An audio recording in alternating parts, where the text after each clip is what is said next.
పెళ్ళైనా పండగైనా వేడుక ఏదైనా పట్టుచీరల ప్రత్యేక వేదిక వారాహి సిల్క్స్.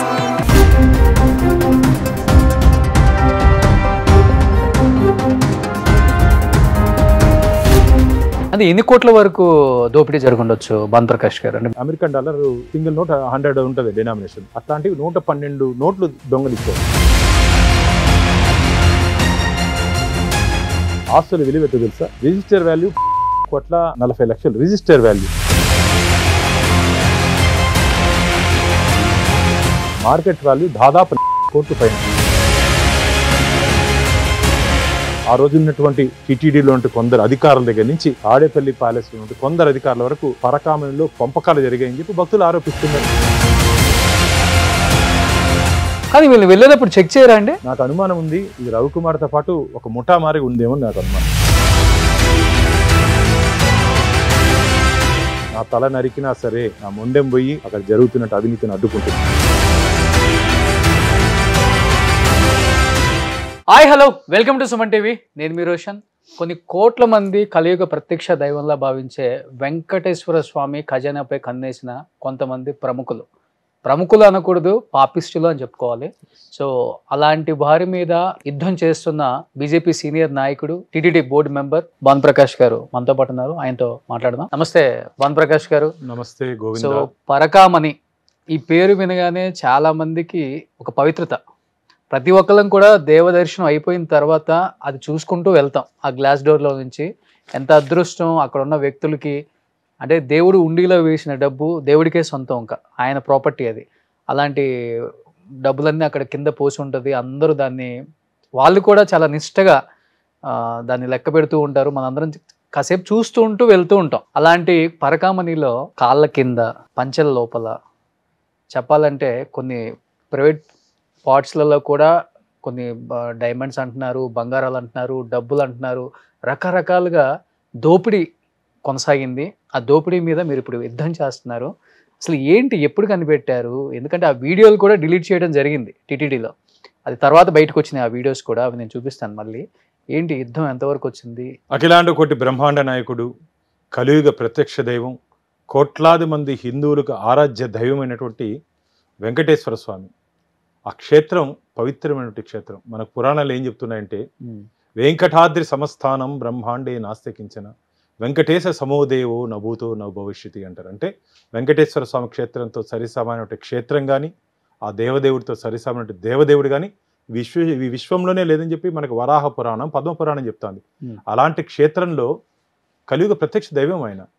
ఆ దైవానికి మొక్కుని ముడుపులు చెల్లిస్తుంటే కానుకలు, హుండీలో మీరు ఇంతకుముందు అన్నారు పవిత్రమైనటువంటి హుండీ, ముడుపులు చెల్లిస్తుంటే కానుకలు.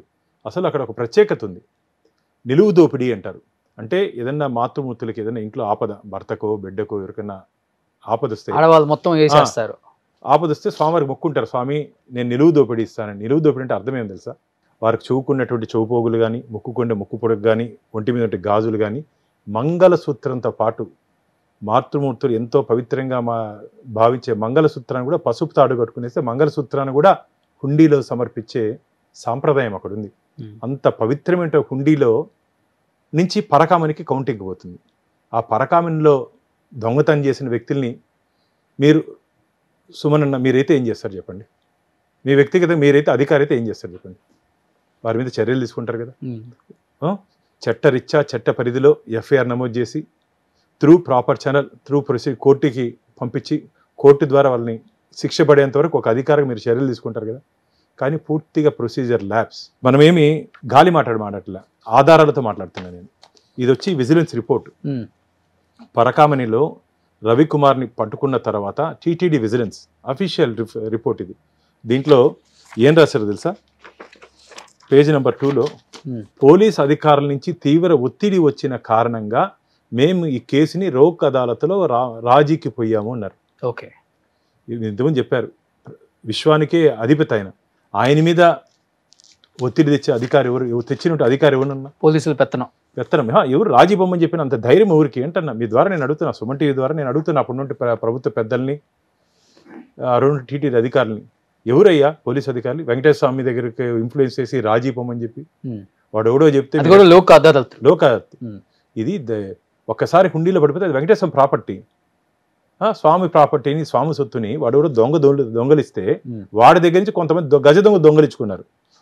దొంగలిస్తే గజ దొంగలు వాడి దగ్గర నుంచి పంచుకున్నారు, దొంగలించి కదా పంచుకున్నారు. దీనికి ఆధారాలు ఉన్నాయి మా దగ్గర. అంటే ఎన్ని కోట్ల వరకు దోపిడీ జరగొచ్చు భానుప్రకాష్ గారు? అంటే మీకు తెలుసు దాదాపు మీకు అఫీషియల్ రికార్డులు ఏముంది తెలుసా? రవికుమార్ దొరికాడా, వాడిని కేసు నామమాత్రపు సెక్షన్లు పెట్టి సెక్షన్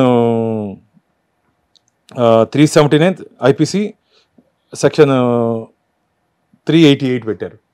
నిన్న జేడి లక్ష్మణ గారు ఏం చెప్పారు తెలుసా?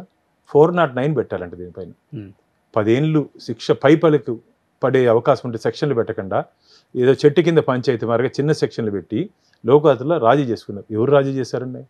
ఆ రోజు దొరికింది యాక్చువల్గా నాకున్న ఇన్ఫర్మేషన్ ప్రకారం రవికుమారు ఒక్కొక్కటి అమెరికన్ డాలర్ సింగిల్ నోట్ 100 ఉంటుంది డినామినేషన్, అట్లాంటివి 112 నోట్లు దొంగలిచ్చాడు. ఓకే, 112 అంటే మన ఇండియన్ కరెన్సీ దాదాపు 10 లక్షల రూపాయలు. ఏదో 9 అన్నారు కదా, 9 నోట్లు ఏదో వచ్చినాయి. 9 కాదండి, 9 నోట్లని వీళ్ళు ఎఫ్ఐఆర్ లో రాశారు. అవును, దొరికింది 112. ఓకే, అంటే కేసుని నీరుగార్చే ప్రయత్నం, దొంగ పట్టుకుంటానే ఏ విధంగా శిక్షించాలనే ఆలోచన పోయి ఏ విధంగా తప్పించాలనే ఆలోచనతో పనిచేసినటువంటి ప్రభుత్వాలు వాళ్ళు. అంటే ఈ తెర మీదకి ఎలా వచ్చింది 100 కోట్ల దాకా దోపిడీ జరిగింది అనే? అది నేను చెప్తా మీకు. ఈ రవికుమార్ దగ్గర నుంచి ఆస్తులు బదలాయించుకున్నారు. ఆస్తుల విలువ ఎంత తెలుసా? Register value 14,40,00,000 register value. Okay, market value దాదాపు 40 కోట్ల పైన, 40 కోట్ల పైన దేవుడికి రాయిచ్చారంటున్నారు వీళ్ళు. అసలు రవికుమార్ దగ్గర 40 కోట్లు ఉందా, 100 కోట్లు ఉందా, 200 కోట్లు ఉందా, 300 కోట్లు ఉందా, 400 కోట్లు ఉందా? 40 కోట్లు రాయిచ్చి మిగతాదంతా ఆ రోజు ఉన్నటువంటి టీటీడీలో ఉంటే కొందరు అధికారుల దగ్గర నుంచి తాడేపల్లి ప్యాలెస్లో ఉంటే కొందరు అధికారుల వరకు పరకామణిలో పంపకాలు జరిగాయని చెప్పి భక్తులు ఆరోపిస్తున్నారు. భక్తులు అందుకనే నేను ఈ కేసుని మొట్టమొదటి ధర్మకర్తల మండలి సమావేశంలో ఈ అంశాన్ని నేను లేవనెత్తడం జరిగింది. మొట్టమొదటి ధర్మకర్తల మండలి ఆ రోజు మా ఈవో గారు ఏమన్నారంటే, స్టేట్ విజిలెన్స్ అండ్ ఎన్ఫోర్స్మెంట్ దీని మీద ఎంక్వైరీ చేసింది కాబట్టి ఆ రిపోర్ట్ ముఖ్యమంత్రి గారికి ఇచ్చింది కాబట్టి ఆ రిపోర్ట్ వచ్చిన తర్వాత మనం చర్యలు తీసుకుంటామని చెప్పారు. ప్యారలల్ గా ఈ తెలివైన వాళ్ళు ఏం చేస్తారంటే, లోక్ అదాలత్ ఒకసారి రాజీ అయితే ఆ కేసును రీఓపెన్ చేసే అధికారం మనకు ఉండదన్న. హైకోర్టు నుంచి రావాల్సిందే. కాబట్టి ఈ పరకామణి అంశం 1 సంవత్సరం నుంచి మనం పోరాటం చేస్తుంది. ఎందుకంటే సున్నితమైన అంశం కాబట్టి మా పార్టీ పెద్దలతో అంతా మాట్లాడి వ్యక్తిగతంగా నేనే కోర్టుకు పోవాలంటే ధర్మకర్తల మండలి సభ్యుడిగా పోయే అవకాశాలు చాలా తక్కువ అని చెప్పారు. నేను చెప్పా పోయే అవకాశం లేకపోతే నేను కాబట్టి ధర్మకర్తల మండలి సభ్యుడిగా తప్పుకొని వెంకటేశ్వర భక్తుడిగా పోరాటం చేశానని చెప్పాను నేను. ఎందుకంటే నాకు అక్కడ జరిగిన అన్యాయాలు ధర్మకర్తల మండలి సభ్యుడిగా ఉండి న్యాయం చేయకపోతే ఎందుకన్నా చెప్పండి. అవును, కాబట్టి స్వామివారి దాదాపు 25 సంవత్సరాల నుంచి చాలా వాటి మీద పోరాడారు మీరు. అంటే స్వామివారికి సంబంధించిన అంటే చిన్నది ఒక పాట వచ్చినా కానీ లాస్ట్ టైం తమిళ సినిమాలో కూడా చాలా ఫైట్ చేశారు. అంటే చిన్నవి స్వామిని కొంచెం ఏదన్నా తగ్గించి లేకపోతే కించపరిచి మాట్లాడే వ్యక్తుల మీద కూడా మీరు ఉక్కుపాదం మోపారు. ఖచ్చితంగా టీటీడీ పవిత్రత కాపాడాల్సిన నైతిక బాధ్యత మనందరి మీద ఉంది. నేను చాలా సందర్భాల్లో చెప్తా, వెంకటేశ్వర స్వామి ముందు జై విజయులు ఉంటారు, వారి ముందు గరుత్మంతుడు ఉంటాడు. గరుత్మంతుడికి జై విజయులకి ముందు నేనున్నాను. ఏదైనా అవినీతి అక్రమాలు జరిగితే నాకు అక్కడ ఉన్నతాధికారుల నుంచి కింద వరకు సిబ్బంది విత్ ఎవిడెన్స్ నాకు వస్తుంది. మీరు ఇంతకుముందు చెప్పారు ఆ విజువల్స్ సీసీటీవీ రవికుమార్ ఇక్కడ ప్లే చేయండి ఒకసారి సుబ్బు. ఇప్పుడు ఏవైతే విజువల్స్ ఉన్నాయో టీటీడీ సిస్టమ్ నుంచి తొలగించారు. ఓకే, టీటీడీ సిస్టమ్ టీటీడీ అధికారుల దగ్గర లేదు. ఓకే, ఈ విజువల్స్ మామూలుగా ఏం చేయాలంటే ఏదైనా కేసు కట్టేటప్పుడు పంచనామా చేసి ఆ పూర్వపరాలు కోర్టుకి సమర్పించాలి. ఓకే, ఈ విజువల్స్ అని కోర్టుకి వేయాలి. ఇప్పుడు ఆ వ్యక్తి పేరేంటి? భానుప్రకాష్ గారు ఆయన వ్యక్తి పేరు రవికుమార్. అతనే చూడండి ఎంత కట్ట కాళ్ళ కింద దాదాపు 112 నోట్లు. అవి 112 నోట్లు దొంగలిచ్చి లోపల పెట్టుకుంటే వాళ్ళు కోర్టుకి పంపించకుండా ప్రైవేట్ గెస్ట్ హౌస్ లో పంచాయతీ చేస్తారు. తెలుసా మీకు? గెస్ట్ హౌస్ లో పంచాయతీ ఇతను ఆస్తుల విలువ 100 కోట్లు. ఓకే, 100 కోట్లు. అంటే ఎన్ని సంవత్సరాల నుంచి జరుగుతుందో కూడా తెలియదు. ఇప్పుడు కోర్టు అత్యున్నత న్యాయస్థానం విచారణ జరుగుతుంది కాబట్టి అన్ని పరకామంలో పంపకాలు అందరూ బయట వస్తారు, అందరూ బయట వచ్చే అవకాశం ఉంది. కానీ వీళ్ళు వెళ్ళేటప్పుడు చెక్ చేయరా అండి? నాకు అనుమానం ఉంది ఇది రవికుమార్తో పాటు ఒక ముఠా మారి ఉందేమో నాకు అనుమానం. ఎందుకంటే ఇప్పుడు మీరు కానీ నేను కానీ పరకామని లోపల ఎంటర్ అయితే ఇప్పుడు మీ చేతిలో వాచ్ ఉంది, అవును, వాచ్ కట్టుకుని పొరపాటు లోపల పోతే పరకామణిలో వదిలేసి రావాల్సిందే. నేను నా చేతిలో కడియం ఇవన్నీ చైన్లు ఉన్నాయి, నేను కానీ పొరపాట్లు అంటే అడిగి పెట్టేదానికి అన్ని తీసేయాలి, పొరపాటు మన కానీ అడిగి లోపల పెడితే అన్ని అడేసి వచ్చాయి. అంత పకడ్బందీ తనిఖీ ఉన్నటువంటి పరకామణిలో ఇంత జరిగిందంటే ఖచ్చితంగా అక్కడ కొందరు గ్రూప్ అయి చేసినటువంటి దొంగతనంగా నేను భావిస్తున్నాను. Okay okay. కానీ దొంగతనం బయటపడిన తర్వాత వారిని దొంగని దొరని చేశారు, దాతని చేశారు. దొంగని దాతని చేశారు. దాతని ఎందుకు అడగచ్చు మీరు? దొంగ రవికుమార్ నుంచి టీటీడీకి ఆస్తులు బదలాయించుకునేది ఏందన్నా? అవును. ఏమయ్యా వెంకటేశ్వమి దొంగ దగ్గరించి ఆస్తులు తీసుకునే పరిస్థితి ఉందా స్వామివారికి? స్వామివారి పవిత్రత దెబ్బతీసే విధంగా మీరు కదా వివరించింది. ప్లస్ బోర్డు లేదు రెజల్యూషన్లో. ఇంకోటి, ఇప్పుడు సుమన్ టీవీ యాజమాన్యము, రోషన్ అన్నో, నేను, మీ కెమెరామన్ను వెంకటేశ్వర మీద భక్తితో శ్రద్ధతో మన ఆస్తులు రాసియాలనుకోండి, దానికి ఒక ప్రొసీజర్ ఉంది. ఏం చెప్తుందంటే ప్రొసీజర్, ఎండోమెంట్ యాక్ట్, మా ఎండోమెంట్లో as per rule 159(2) to 160 Chapter 11 issued in GOMS number 311 Endowment Department 9/4/1990 ఏం చెప్తోందంటే publication notices has to be given in daily newspapers duly calling for objections and suggestions. ఇది ఇచ్చిన తర్వాత మాత్రమే మేము ఆస్తులు తీసుకోవాలని చెప్పి చట్టం చెప్తోంది. చట్టాన్ని వీళ్ళు ఏం చేస్తారు తెలుసా? చట్టం వైసీపీకి చుట్టంగా మారిపోయింది. ఇది బోర్డు గవర్నమెంట్ సపోర్ట్ గట్టిగా ఉందంటారు ఆ టైంలో. అందుకనే వైసీపీ చుట్టంగా మారిపోయింది. Board resolution number 159 dated 19/6/2023. దీంట్లో బోర్డు రెజల్యూషన్ ఏం రాసుకున్నారు తెలుసా? In the instant case publication of notices in daily newspapers duly calling for objections suggestions from the public was not called due to time constraints. అంటే మాకు సమయం లేని కారణంగా మేము పబ్లికేషన్ ఇయ్యలేదు అంటున్నారు. ఏం సమయం అయ్యా? ఎందుకు సమయం లేదైతే? అంత తొందర ఎందుకు అయ్యా మీకు? దీంట్లో ఇంకో లోతుపాటు ఉంది. ఇంకోటి తెలుసా? ఇది వచ్చి రవికుమారు టీటీడీకి నేను రాయిస్తాను అని చెప్పి అఫీషియల్ లెటర్, ఇవన్నీ అఫీషియల్ లెటర్ ఇచ్చారు టీటీడీకి. ఓకే, రవికుమారు నేను ఆస్తిని టీటీడీకి రాయిస్తానని వీళ్ళే, అంటే ఆయన దగ్గర బెదిరించారు, వాళ్ళ కొంత తీసుకొని ఇందుకు రాయిచ్చారు. ఈ డేటెడ్ ఎప్పుడు చెప్పండి? 19/5/2023. 19/5/2023. బోర్డు రెజల్యూషన్ ఎప్పుడు తీసుకున్నారు మీరు? 19/6/2000, ఒక నెల ముందు. సమయం సరిపోదే మీకు? పేపర్ నోటిఫికేషన్ ఎందుకు ఇవ్వలేదు? అంటే ఎందుకు ఈ దాపరికాలు? ధార్మిక క్షేత్రంలో దాపరికాలు ఎందుకని ప్రశ్నిస్తున్నాం. ఎవరు అప్పుడు చైర్మన్? సుబ్బారెడ్డి గారు. ఈ రోజు నేను ఉప్పు నేను నిప్పు అంటున్నాడే కరుణాకర్ రెడ్డి. ఆయన దీంట్లో వన్ ఆఫ్ ద రోజు మెంబరు. ఈయన సిగ్నేచర్ కూడా ఉంది దీంట్లో. యాజ్ ఎక్స్ అఫీషియల్ సభ్యుడిగా ఈ రెజల్యూషన్లో కరుణాకర్ రెడ్డి గారి సంతకం కూడా ఉంది. నేను ఉప్పు నిప్పు అంటున్నాడు కదా, ఎందుకు సంతకం పెట్టావయ్యా నువ్వు? ఇది తప్పు, ఆస్తులు బదలాయించేదానికి ఏమి తొందర అని ప్రశ్నించుండొచ్చు కదా నువ్వు. అప్పుడు జేఈఓ ధర్మారెడ్డి, ఈ ఫుల్ ఛార్జ్ ఈఓ ధర్మారెడ్డి, అందరూ కలిసి టీటీడీలో నియమ నిబంధనలు అన్నింటినీ తొంగలో దొక్కారు. దీనికి సమాధానం చెప్పాలి వాళ్ళు. ఇది చాలా తప్పు అన్న, తప్పుడు నిర్ణయాలు తీసుకునేసి. ఇంకో తమాషైన విషయం అంటే 2019 నుంచి 2024 వరకు మీరు టీటీడీ రెజల్యూషన్స్ మేము బోర్డులో నిర్ణయాలు తీసుకుంటే టీటీడీ వెబ్సైట్లో పెడతాం. 2019 నుంచి 2024 వరకు వెబ్సైట్లో పెట్టలేదు తెలుసా? ఎందుకంటే ఇవన్నీ బయటపడతాయి, ప్రశ్నిస్తారని చెప్పి. ఎందుకంటే టీటీడీకి ఈ అవకాశం లేదు. మనం సమాచార హక్కు చట్టం కింద టీటీడీ రాదు. ఓకే, కాబట్టి ఆ అవకాశం లేని కారణంగా దాన్ని ఆసరాగా తీసుకొని వాళ్ళు వెబ్సైట్లో పెట్టకుండా ఇలాంటి దరిద్ర పనులన్నీ చేస్తారు. ఎందుకు నిన్న ప్రెస్ మీట్లో చాలా ఎమోషనల్ అయ్యి కళ్ళంబట్టి నీళ్ళు కూడా పెట్టుకోవాల్సి వచ్చింది. నా భార్య పిల్లలు కూడా ఏదేమైనప్పటికి కూడా, ఎవరు భయపెట్టినా లేకపోతే చంపేస్తామని బెదిరింపులు వస్తున్నప్పటికి కూడా నువ్వు పోరాడు, ఏదైతే అది అయిందని చెప్పేసి క్లియర్గా చెప్పారు. మా ఇంట్లో కూడా అని చెప్పేసి నిన్న ఎమోషనల్ అయ్యారు. అదేగాక నిన్న కార్యక్రమానికి కూడా మంచి మంచి వాళ్ళు విచ్చేశారు.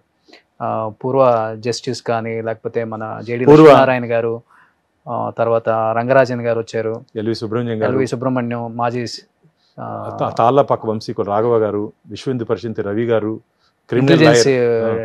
ఆయన జేడి లక్ష్మీనారాయణ గారు, మన వీరు రంగరాజన్ గారు, అందరూ మేధావులు అందరూ వచ్చారు.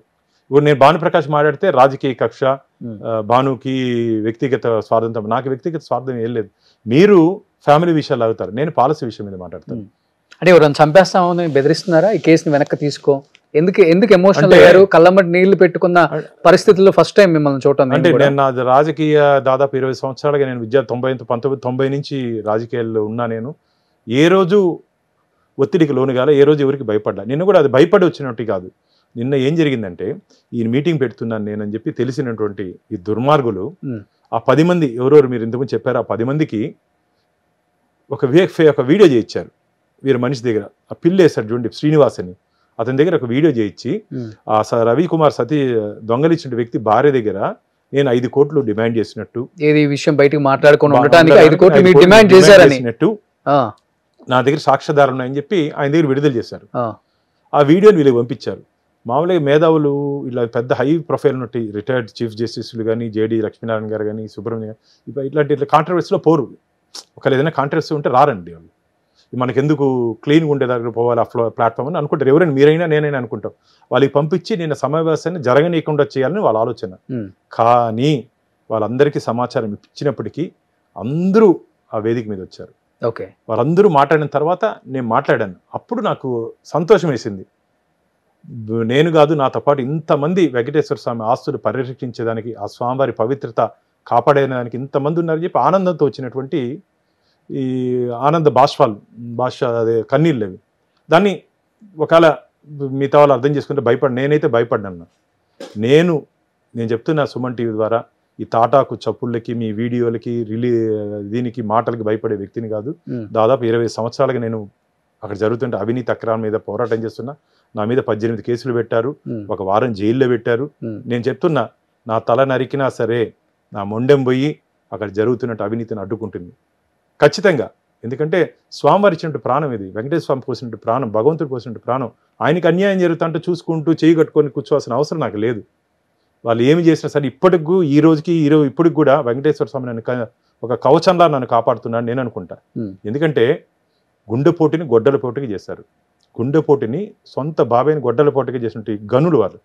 అంటే నా మిత్రులు చెప్పారు, బాను ఎందుకు అంటే ఎందుకు నీకు ఇంత రిస్క్, ఇది చాలా పెద్దోళ్ళు దీంట్లో ఇన్వాల్వ్ అయి ఉన్నారంటున్నావు, ఏదైనా జరిగితే జరిగితే ఏం పోయింది అంటే పెద్దోళ్ళు కూడా దేవుడు సొమ్ముని దోచుకుందామని చూశారు. కాబట్టి ఎందుకు అంటే నేను చెప్పాను, ఇంట్లో ఈ టాపిక్ వస్తే నా కుటుంబ సభ్యులు, నా బిడ్డ, నా కొడుకు, నా కూతురు కూడా దేవుడి దగ్గర ఎట్టి పరిస్థితులు మనం భయపడాల్సిన అవసరం లేదు. ఏం జరిగినా సరే మనం ముందుకు పోతాం. నా ఆలోచన అదే. నా ఆలోచనతో పాటు వారు కూడా నాతో పాటు కలిసి నడిచారు. నేనే కాదు, చాలామంది ఈరోజు నిన్నటి నుంచి ఆ వీడియో వచ్చిన తర్వాత అన్న మేము ఉన్నాం నీకు తోడు, అక్కడ జరుగుతుంటే అవినీతి అక్రమాల గురించి మాట్లాడు అన్నారు. మామూలుగా వెంకటేశ్వర స్వామి ముందు జై విజయులు ఉంటారు. జయుడు విజయుడు స్వామివారి సెక్యూరిటీ గార్డ్స్. వారి ముందు గరుత్మంతుంటారు స్వామివారి వాహనం. వారి ముందు కాపలా కుక్కగా నేనున్నా. తిరుమల తిరుపతి దేవస్థానాల్లో ఏమాత్రం తప్పు చేయాలని చెప్పి మీకు ఆలోచన వచ్చినా సరే నన్ను దాటుకొని మీరు లోపలికి వెళ్ళాలి. ఒక్కసారి టీటీడీలో నేను ఏదైనా అంశం తీసుకుంటే వెంకటేశ్వర స్వామి చెప్తే తప్ప నేను వినను. వెంకటేశ్వర చెప్తే తప్ప నేను విన్ను. స్వామివారి చెప్పడు, నేను విన్ను. అంశం ఆఖరి వరకు, దాంట్లో ఉన్నటువంటి ఆఖరి వరకు నేను పోరాటం చేస్తూనే ఉంటా. దానివల్ల నాకు ఎంత నష్టం వచ్చినా, ఎంత కష్టం వచ్చినా నేను భరిస్తా. ఎందుకంటే భగవంతుడు నాకు భరోసా, భద్రత వెంకటేశ్వర స్వామి కల్పిస్తాడు.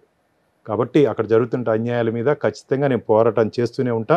ఈరోజు ఇప్పుడే ఒక మంచి శుభవార్త విన్నా.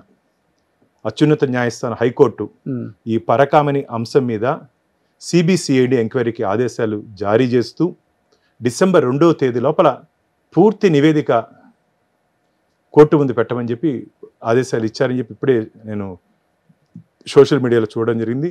ఇది ఖచ్చితంగా ఇప్పటికే ధర్మం సగం వరకు వచ్చేసింది. ఇంకా తొందరలోనే పరకామణిలో పంచుకున్న వ్యక్తులు, సూత్రధారులు, పాత్రధారులు, లబ్ధిదారులు అందరూ జైలుకి వెళ్ళే రోజు దగ్గరలోనే ఉంది. అసలు ఆ దేవుడి జోలికి వెళ్ళిన వాళ్ళు ఎవరు బాగుపడలేదండి. వాస్తవంగా చెప్పాలంటే మనం అప్పటి నుంచి ఇప్పటి వరకు చూస్తూనే ఉన్నాం. ఏదో ఒకటి వాళ్ళ కుటుంబంలోనో, వాళ్ళకో, లేకపోతే వ్యక్తిగతంగానో, లేకపోతే పర్సనల్ లైఫ్లోనో ఎఫెక్ట్ అయ్యారు అందరూ. వాస్తవంగా చూసుకుంటే మనం. బట్ మీరు ఇప్పుడు చంద్రబాబు గారిని ఆల్మోస్ట్ తిరుపతి చాలా టైమ్స్ వచ్చారు కాబట్టి, లేకపోతే పవన్ కళ్యాణ్ గారితోనో డిస్కస్ చేశారా మీరు ఈ విషయం? మోడీ గారితోనో ఈ విషయం నేను చంద్రబాబు నాయుడు గారు మన బ్రహ్మోత్సవాల సందర్భంలో వచ్చినప్పుడు వ్యక్తిగతంగా నేను కలిసి అడిగా, అన్న ఇది కేసులు ఇంతకుముందు చెప్పాను కదా, లోక్ అదాలత్లో ఉంటే హైకోర్టు నుంచి డైరెక్షన్ తెచ్చుకోవాలన్నా, కాబట్టి నేను కోర్టుకి వెళ్ళి, ఎందుకంటే రాష్ట్ర ముఖ్యమంత్రి గారు ఒకసారి వారికి చేయమని చెప్పి మా పార్టీ పెద్దలు చెప్పడం జరిగింది, అందుకని వారి దృష్టికి తీసుకుని వెళ్ళా. వ్యక్తిగతంగా నేను కోర్టుకి వెళ్తానని అంటే వేరే దారి లేదా బాను అన్నాడు. లేదన్నా ఒకసారి మీరు అనుమతిస్తే వెళ్తానంటే గోయే హెడ్ అన్నారు. మీరు కోర్టుకి వెళ్ళి దీని మీద ఫైట్ చేయండి అని చెప్పి ముఖ్యమంత్రి గారు చెప్పడం జరిగింది. లోకేష్ బాబు గారికి చెప్తే, బానన్న ఖచ్చితంగా ఈ విషయంలో ప్రభుత్వం ఎంతవరకు మీకు సపోర్ట్ చేయాలో మేము అంతవరకు ఇస్తాం, పరకామణి నిందితులు ఒక్కరు కూడా తప్పించుకునే దానికి లేదని లోకేష్ బాబు గారు చెప్పారు. మా పార్టీ అధ్యక్షులు మాధవ్ గారితో మాట్లాడా, వారు కూడా అన్నారు, బాను ఖచ్చితంగా నువ్వు ఈ అంశాన్ని ఎంతవరకైనా ముందుకు తీసుకోబో, మనందరం కలిసి ఈ విషయంలో మనం పోరాటం చేస్తామని చెప్పారు. కాబట్టి ఈ అంశాన్ని పరకామని ఒక సెంటిమెంట్ అంశం, భక్తుల కోట్లాది మంది భక్తుల మనోభారత ముడిమెంట్ అంశం. కాబట్టి అక్కడ ఉంటే పవిత్రత కాపాడాల్సిన బాధ్యత మనందరి మీద ఉంది. వాస్తవంగా చెప్పాలంటన్నా ఇప్పుడు పెద్ద గొప్ప గొప్ప వాళ్ళు కూడా స్వామివారికి డైమండ్స్ 10 కోట్లు 20 కోట్లకు సంబంధించినవి కూడా ఇస్తూనే ఉంటారు. లలితా జ్యువెలరీస్ అయినా ఏదో దండ ఇచ్చారు, లేకపోతే బిఫోర్ కూడా మనకి గాలి జనార్దన్ రెడ్డి బంగారు కిరీటం ఇచ్చారు, మీకు గుర్తుంది కదా. ఆ కిరీటం ఇంతవరకు కూడా పెట్టలేదు. ఎందుకు పెట్టలేదు? దొంగ సొత్తు అని. అది అంటే అంత నిబద్ధత దేవుడు సన్నిధిలో ఇచ్చే ఆర్నమెంట్స్ని కూడా అంత భక్తి శ్రద్ధలతో వాళ్ళు దాన్ని మనసులోకి తీసుకొని మైండ్లోకి తీసుకొని ఏది పెట్టాలి ఏది పెట్టకూడదు అని కూడా ఉంటుంది వాళ్ళకి. ఇంకోటి మీరు ఈ విషయంలో మీరు కానీ గమనించినట్టే థెఫ్ట్ని గిఫ్ట్గా మార్చారు. థెఫ్ట్ని గిఫ్ట్గా మార్చారు, దొంగని దాతగా మార్చారు. థెఫ్ట్ గిఫ్ట్ అంటే దొంగ దగ్గర నుంచి వెంకటేశ్వర స్వామి గిఫ్ట్కి ఏదో రాయిస్తులు రాయించుకున్నారు 40 కోట్లు. అవును, దొంగని దాతని చేశారు. వెంకటేశ్వర డబ్బులు లెక్క పెట్టే వ్యక్తికి 100 కోట్ల ఆస్తులా ఎక్కడి నుంచి వచ్చినాయి అసలుకి? ఓన్లీ డబ్బేనా లేకపోతే ఆర్నమెంట్స్ డైమండ్స్ అన్ని వేస్తూనే ఉంటారు కాబట్టి అవి కూడా ఏమన్నా? ఖచ్చితంగా దీన్ని లోతుగా పరిశీలిస్తే ఏమేమి జరిగిందో పూర్తి వివరాలు బయట వస్తుందని చెప్పి నాకు గట్టి నమ్మకం విశ్వాసం ఉంది. ఎందుకంటే గతంలో శ్రీకృష్ణదేవరాయల గారి సమయంలో శ్రీకృష్ణదేవరాయల గారి సమయంలో దేవాలయంలో అక్కడ నుండి వ్యక్తులు స్వామివారి నగలు దొంగలిస్తే 11 మందికి క్యాపిటల్ పనిష్మెంట్ ఉరిశిక్ష చేశారు. అంత పవిత్రమైన స్థలం అది. ఇప్పుడు దొంగలు ఇచ్చేసి దర్జాగా బయట తిరుగుతా అంటే వీళ్ళు దేవుడు చూస్తూ ఊరుకుంటాడంటాడు. పాపం పండింది, పరకామని పరాకాష్ఠకు చేరుకుంది, పాపం పండింది. వీళ్ళెవరు తప్పించుకునేదానికి లేదు. డిసెంబర్ 2వ తేదీ లోపల చాలా మంది ఉన్నతాధికారులు కూడా ఈ కేసులో తగులుకునే అవకాశం ఉంది. ఇప్పుడే నేను చూశాను, లోకాలతో రాజీ చేసినటువంటి ప్రక్రియ కూడా సరైన పద్ధతి కాదు, దాని మీద కూడా విచారణ చేయమని చెప్పి హైకోర్టు ఆదేశించారు. ఒక లోకాలతో కాంప్రమైజ్ అయ్యే కేసే కాదు ఇది. మీకు నాకు ఏదైనా గొడవలు ఉంటే మన ఇద్దరం లోకాలతో కాంప్రమైజ్ అవ్వచ్చు, కానీ ఈ సొత్తుకి ఓనర్ వెంకటేశ్వర స్వామికి విషయం ఏవిఎస్ఓ ఎస్సీఐ ర్యాంక్ అబ్బాయిది, అయింది సతీష్ది సిఐ ర్యాంక్. నువ్వు ఎట్టబోయి రాజీ అవుతావా? సరే బోర్డుకే లేదు అధికారము. ఒకవేళ ఏదన్నా వేరే విషయాల్లో టీటీడీ ఏదైనా నిర్ణయం తీసుకుంటే మాకు ప్రొసీజర్ ఉంది. డిఎల్ఓ లా ఆఫీసర్ ఉంటాడు, ఏదైనా ఉంటే లా సెక్షన్కి పోవాలి, లా సెక్షన్ నుంచి జేఈఓకి రావాలి, జేఈఓ నుంచి ఈఓకి రావాలి, ఈఓ నుంచి బోర్డుకి రావాలి. ఇంత ప్రక్రియ అన్ని ఎక్కడ ఇదేం జరగలేదు ఈ కేసులో. ఈయన పోయినాడు, లోకాలపై రాజీ చేసుకుని వచ్చేసాడు. ఎవరిచ్చారు నీకు అధికారము? ఎవరు నేను పంపించారు? ఎందుకోసం పంపించారు? ఎవరిని తప్పించడానికి, ఎవరిని మెప్పించడానికి ఆ రోజు ఉంటే అధికారులు సతీష్ని పంపించారు? పూర్తి వివరాలు వాస్తవాలు తొందరలోనే శ్రీవారి భక్తుల ముందు రాబోతుంది. డిసెంబర్ 2వ తేదీ లోపల ఆంధ్రప్రదేశ్లో గతంలో పరకామంలో చేసిన అవినీతి పనులు అందరూ జైలుకి పోయే రోజు దగ్గరలోనే ఉంది. హైదరాబాద్లోనే పెట్టడానికి ఈ సమావేశం ఏంటి వన్ ఆఫ్ ద రీజన్ ఏమన్నా? అంటే ఆంధ్రప్రదేశ్లో కాకుండా తిరుపతిలో కాకుండా దీనికి ముఖ్య కారణం ఏంటంటే, దీనికి మాకు ఎక్స్ ఈఓ ఎల్వి సుబ్రహ్మణ్యం గారు వాళ్ళ బిడ్డ పెళ్ళి ఉంది 30వ తేదీ 31వ తేదీ అన్నారు. తిరుపతికి వచ్చిపోంటే ఒకరోజు పెళ్లి ముందు ఇంకా 4 రోజులు ఉంది, 4-5 రోజులు ఉంది. కాబట్టి కష్టం బాను దీన్ని ఫస్ట్ వీక్లో పెట్టుకుంటామా అంటే, అన్న ఫస్ట్ వీక్ అన్నా ఈ కోర్టులో సీరియస్గా జరుగుతుంది కాబట్టి మనం ఇప్పుడే ప్లాన్ చేసుకుంటే మంచిదినా అంటే, అయితే హైదరాబాద్లో పెట్టుకుందాము అని చెప్పారు. వారు ఒప్పుకున్న తర్వాత నరసింహారెడ్డి గారు చీఫ్ జస్టిస్ వారు మాట్లాడితే వారు వస్తున్నారు, జేడి లక్ష్మీనారాయణ గారు వారు వస్తున్నారు, సెంట్రల్ విజిలెన్స్ కమిషనర్ శ్రీమతి రాకేష్ శర్మ గారు వారు వస్తున్నారు, తాళ్ళపాక వంశీకులు. ఆయన అయితే నాకు ఫోన్ చేశారు, సీనియర్ అడ్వకేట్ ఆయన. బానీట మరి రౌండ్ టేబుల్ పెడుతున్నా ఉంటా కదా, నాది 12వ తరము స్వామివారి సేవలో, నా 12 తరాలు స్వామివారి సేవలు ఉన్నాం మేము. ఇక్కడ జరిగినటువంటి అవినీతి అక్రమాలు చూస్తూ నేను ఊరుకోలేకపోతున్నాను, నేను వచ్చి ఏం జరిగిందో చెప్తాను. నిన్న వారు కూడా వచ్చి మాట్లాడారు. ఓకే, అంటే ఇంతమంది మేధావులు ఒకే వేదిక మీద వచ్చి, ఇంతమంది స్వామి భక్తులు ఒకే వేదిక మీద వచ్చి మాట్లాడే అవకాశం హైదరాబాద్ వేదికగా అది అయింది. అంటే ఇక్కడ వేదిక ఇదైనా సరే భక్తులందరికీ సమాచారం వెళ్ళింది. అవును, భక్తులందరికీ, శ్రీవారి భక్తులందరికీ సమాచారం చేరింది. తిరుపతిలో పెట్టినా, విజయవాడలో పెట్టినా, కర్నూలులో పెట్టినా, చిత్తూరులో పెట్టినా ఇదే కదా మెసేజ్ వెళ్ళేది. కాబట్టి వీళ్ళందరూ మేధావులు పెద్దలందరూ ఇక్కడ ఉన్నారు కాబట్టి హైదరాబాద్లో భక్తుల్లో ఒక బాధ కూడా కనిపించింది. ఎందుకంటే వాళ్ళు దేవుడిని మొక్కుకొని వేసే డబ్బు అది, మాకు ఇది జరగాలనో లేకపోతే మీరు అన్నట్టు నిలుదోపిడి ఇచ్చే వాళ్ళందరూ కూడా ఎందుకు ఇస్తారు? దేవుడి మీద ఉన్న ప్రేమతో భక్తితో ఇస్తారు. అలాంటిది ఇలా జరుగుతుంది అంటే ఏ భక్తుడికైనా బాధే.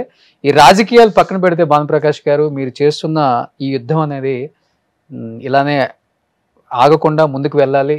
నిజంగా పరకామణిలో దోషుల్ని నిలబెట్టి జైలుకి పంపించేలాగా మీరు చేయాలి. ఆ కృషి మీరు పూనారు కాబట్టి అందరి సపోర్ట్ కూడా ఉంటుంది. ముఖ్యంగా తెలుగు రాష్ట్రాలలో ఉన్న ప్రజలే కాకుండా ఎంతోమంది దీన్ని గమనిస్తున్నారు, చూస్తున్నారు. భాష రాకపోయినప్పటికి కూడా అర్థమైపోతుంది ఆ వీడియోలు చూస్తుంటేనే. స్వామివారి సొమ్ము ఎలా తొక్కేస్తున్నారు అనేది అర్థమైపోతుంది అందరికీ.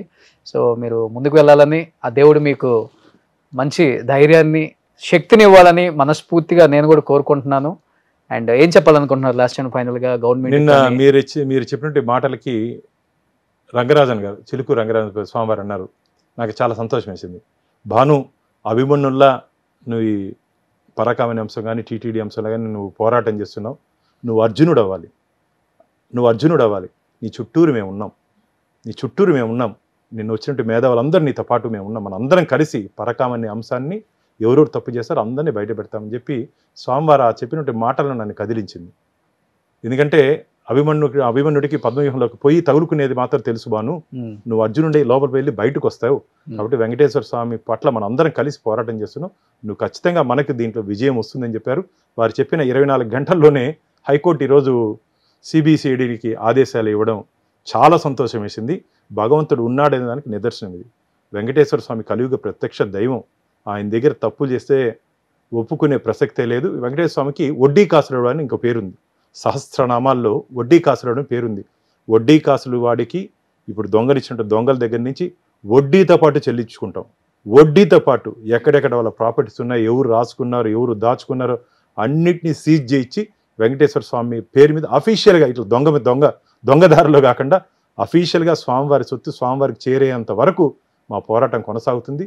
ఖచ్చితంగా నిన్న నాకు మద్దతు తెలిపినటువంటి వెంకటేశ్వర స్వామి భక్తులు, అలాగే హిందూ ధర్మ పరిరక్షణ కోసం కృషి చేస్తున్న వ్యక్తులు నాకు ఎంత మద్దతుగా నిలిచారంటే వారందరికీ సుమన్ టీవీ ద్వారా ధన్యవాదాలు తెలియజేసుకుంటున్నాను. ఎప్పటికీ మీ ఆశీర్వాదం, మీ తోడు ఖచ్చితంగా నాతో ఉండాలి. ముఖ్యంగా భగవంతుడి ఆశీర్వాదం, వెంకటేశ్వర స్వామి నాకు అండగా నీడగా ఎప్పుడు ఉంటాడని చెప్పి నమ్మకం ఉంది. స్వామివారి సుదర్శన చక్రం లోక కళ్యాణం కోసం పనిచేస్తుంది. అలాంటి సుదర్శన చక్రం మొత్తం స్వామివారి ఎవరి పట్ల ఎవరు అపచారం చేసినా, అవినీతి చేసినా అది ఉంది అని చెప్పి ఒక భయం కలిగించే విధంగా ఈ పరకామణిలో నిందితులకి శిక్ష పడుతుంది. మీరు గమనించండి, టీటీడీ చరిత్రలో నేను గమనించింది, శ్రీకృష్ణదేవరాయలు గారి చరిత్రలో మనం విన్నాం, చూడలేదు. ఇప్పుడు చూడబోతారు. స్వామివారి భక్తులు ఈ కేసులో ఎవరెవరు ఏ విధంగా తగులుకుంటారో మీరు చూడబోతారు. ఏమన్నా సిబిసిడి డీజీ, అడిషనల్ డీజీ గారు వచ్చినప్పుడు కూడా వారితో మాట్లాడేది జరిగింది. నా దగ్గర ఉన్నట్టు వివరాలు ఇవ్వడం జరిగింది. నివ్వెరిపోయారు వాళ్ళు.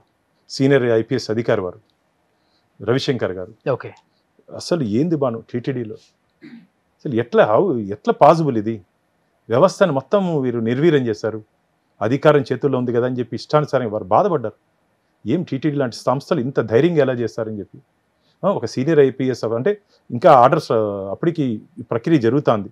ఇప్పుడు సిబిసిఐడికి బాధ్యత ఇచ్చారు కాబట్టి ఆ వైసీపీ ప్రభుత్వం మారికి కాదండి మాది.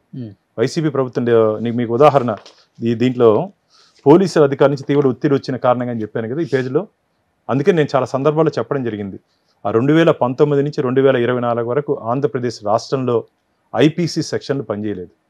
వైసీపీ సెక్షన్లు పనిచేసిన దానికి నిదర్శనం ఇది. ఇండియన్ పోలీస్ సర్వీస్ని కొందరు అధికారులతో ఇండియన్ పొలిటికల్ సర్వీస్గా మార్చుకున్నారు.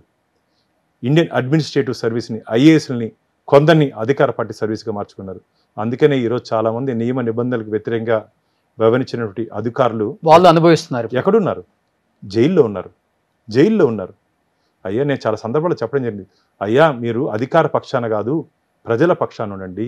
మనం చదువుకునింది, మన విలువలు ప్రజల కోసం ఉండాలి తప్ప అధికార పార్టీని మోయడానికి కాదు. ఎవరెవరు మోసారో ఇప్పుడు అందరూ జైల్లో చెప్పకూడదు అంటారు కదా, అది తింటున్నారు. ఇంకా చాలామంది జైలుకి పోయే ప్రమాదం ఉంది. ఇలా ఆఖరిగా ఒకటే చెప్తున్నా, వెంకటేశ్వర స్వామితో పెట్టుకోవద్దండి, దేవదేవుడితో పెట్టుకోవద్దండి. మసైపోతారు, మాడిపోతారు. గతంలో ఎవరెవరు స్వామివారి పట్ల అపచారంగా వివరించారో వాళ్ళ చరిత్ర అందరికీ తెలుసు. స్వామివారి అయితే చూసేదానికి నవ్వుగా చాలా ముద్దుగుంటాడు మా స్వామి. ఆయన పోయి దర్శనం చేసుకుంటే చాలా అందంగా ముచ్చటగా ఉంటాడు. కానీ కోపం వస్తే నరసింహస్వామి కూడా అవుతాడు. వెంకటేశ్వర స్వామి ఉగ్ర నరసింహుడిగా మారుతాడు, జాగ్రత్త అని చెప్పి అందరినీ హెచ్చరిస్తుంది. Thank you so much Bhanu Prakash గారు. గోవిందన్. సో అత్యంత శక్తివంతమైన ఒక దానికి పూనుకున్నారు మీరు. సో అది జరగాలని మనస్ఫూర్తిగా నేనే కాదు కొన్ని కోట్ల మంది కోరుకుంటున్నారు. సో మిమ్మల్ని ముందుకు నడిపించాలని ఆ దేవుణ్ణి కూడా కోరుకుంటున్నాను. Thank you. Govinda, thank you. Suman టీవీలో మీ పర్సనల్ అండ్ బిజినెస్ ప్రమోషన్స్ కోసం కింది నెంబర్కి కాంటాక్ట్ చేయండి.